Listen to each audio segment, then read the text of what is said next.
23 तारखेला म्हणजे वास्तविक पाहता हे आम्हाला 22 तारखेलाच करायचं होतं. कारण दादांचा आता दुर्दैवाने म्हणावं लागतंय, की जयंती उत्सव किंवा जन्मदिन त्याच्या ऐवजी आम्ही वाढदिवस म्हणणार. कारण मी अजूनही दादांच्या नावासमोर सुर्गे लावायला तयार नाही.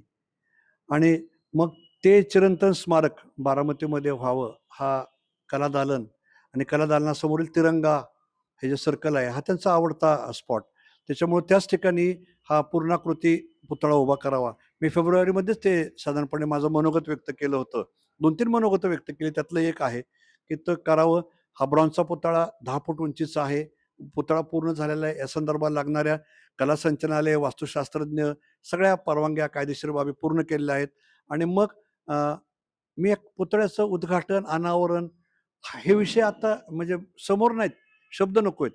तर ह्या पुतळ्याचं लोकार्पण, की ज्या लोकांसाठी अजितदादा अहोरात्र झटले, घडले, की ज्या दादांनी या ठिकाणी बारामतीकरता शेवटचे प्राण देखील स्वतःचे दिले.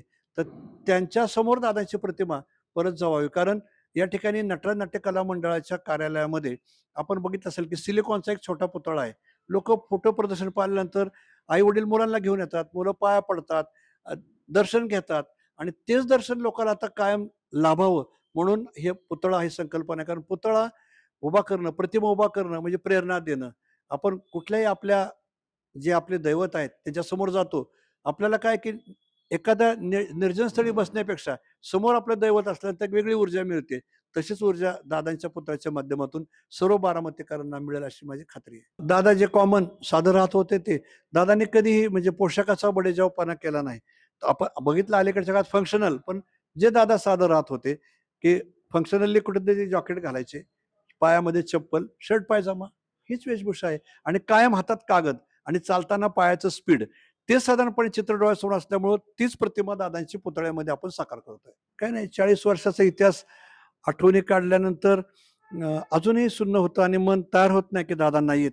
हे मन तयार होत नाही आणि असं वाटतं, की दादांचं स्वप्न अपुरं राहिलंय आणि ते पूर्ण करण्याची जबाबदारी आता पुढच्या पिढीवर आहे. नवीन नेतृत्वावर आहे आणि ते करतील अशी अपेक्षा आहे.